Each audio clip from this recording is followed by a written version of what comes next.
Select the Air Handling Calculation Circuit object from the drawing menu.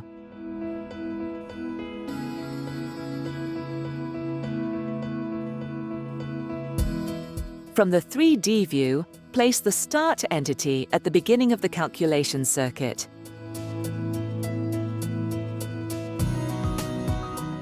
Choose the flow direction.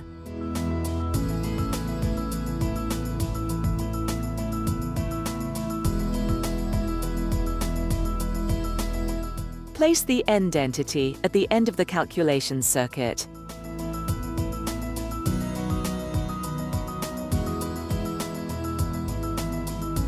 Define the name and description of the calculation circuit.